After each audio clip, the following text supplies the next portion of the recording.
Magandang araw! Sa video na ito ay ating tatalakayin ang pagsasara ng Constantinople. Ngunit ano nga ba ang Constantinople? Ang Constantinople ay isang sinaunang lungsod at ang kabisera din ng Imperyong Byzantine. Ang Imperyong Byzantine ay ang pagpapatuloy ng Imperyong Romano sa silangang bahagi ng Mediterranean, matapos ang pagbagsak ng Imperyong Romano sa kanluran noong 476 CE. Sa pagtatapos ng ika-4 na siglo, ang Roman Empire ay muling lumakas dahil sa pamamahala ng dalawang malalakas na emperador na sina Diocletian at Constantine. Sa ilalim ng kanilang pamamahala, nagkaroon ng panibagong istruktura sa kanilang gobyerno, higit na matatag na sistemang ekonomiko at sosyal, at panibagong relihiyon na walang iba kundi ang Kristyanismo. Ang Constantinople ang pinakamalaking proyekto ni Constantine bilang bahagi ng kanyang reforma. Pinatayo niya ang Constantinople bilang bagong kabisera ng Byzantine katabi ng Bosphorus. Ang lungsod ng Constantinople ay binuo upang magsilbing depensa sa mga mananakop dahil na rin sa estratehikong lokasyon nito. Tinawag ito ni Constantine na kanyang New Rome at pinatayuan ng malalaking palasyo, lugar para sa pagtitipon at amphitheatro. Ang pagbagsak ng Constantinople. Simulan natin ang pagtalakay sa pagbagsak ng Constantinople sa pamamagitan ng pagkilala sa Imperyong Ottoman, na siyang dahilan ng pagbagsak nito. Ang Imperyong Ottoman ay isang nagmula sa rehiyon ng Anatolia na ngayon ay bansang Turkey. Ang imperyong ito ay itinatag ni Osman I noong ika-13 siglo.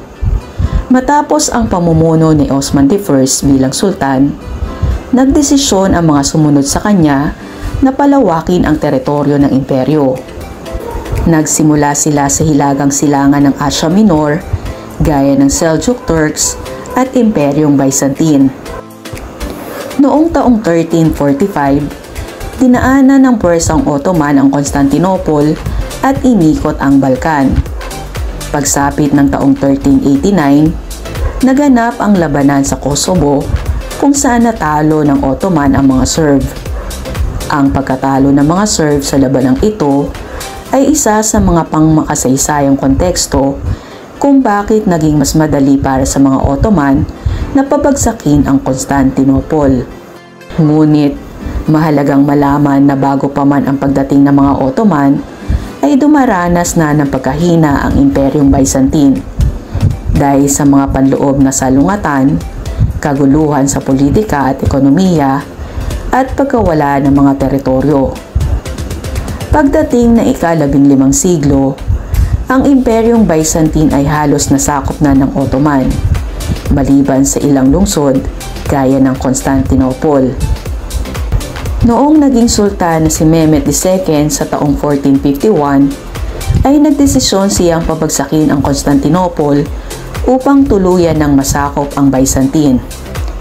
Nagsimula ang paglusob ni Mehmed noong Abril ng taong iyon, kasama ang kanyang 80,000 sundalo. Sila ay nagkampo sa kanlurang bahagi ng lungsod. Ang Papa at mga lungsod-estado ng Venice at Genoa ay nangakong tutulong sa pagprotekta ng Constantinople. Ngunit masyadong maliit at huli na noong sila ay tumupad sa kanilang pangako. Mayroon lamang 6,000 hanggang 8,000 na sundalo ang lungsod upang protektahan ito. Pagsapit ng ikalawang araw ng Abril, iniutos ni Constantine XI, ang huling emperador ng Byzantine, na ihanda ang isang floating chain o boom sa Golden Horn na pasukan ng daungan ng lungsod upang maiwasan ang pag-atake ng hukbong pandagat sa hilaga. Sa kasamaang palad, hindi naging epektibo ang planong ito ni Constantine XI dahil naunahan na sila ng puwersa ng Ottoman at napalibutan. Kung kaya napilitan ang puwersa ng Byzantine na protektahan ang lahat ng sulok ng lungsod sa kabila ng maliit nilang bilang. Kahit nagsimula ang laban ng dalawang puwersa sa daungan ng lungsod, ang pangunahing atake ng mga Ottoman ay naganap sa pader ng lupain ng Constantinople. Noong ika-6 ng Abril, ginamit ni Mehmet ang kanilang artilya at mga kanyon sa pag-atake. Ang isa sa kanilang mga kanyon ay gawa ng isang inhenyero mula sa Hungary at ito ay may 26 na talampakang barel na naglalabas ng mga bolang bato na may bigat na 1,200 libra. Inilunsad ni Mehmet ang kanyang huling atake noong ika-29 ng Mayo, kung saan tuluyan nang nasira ang pader ng lungsod.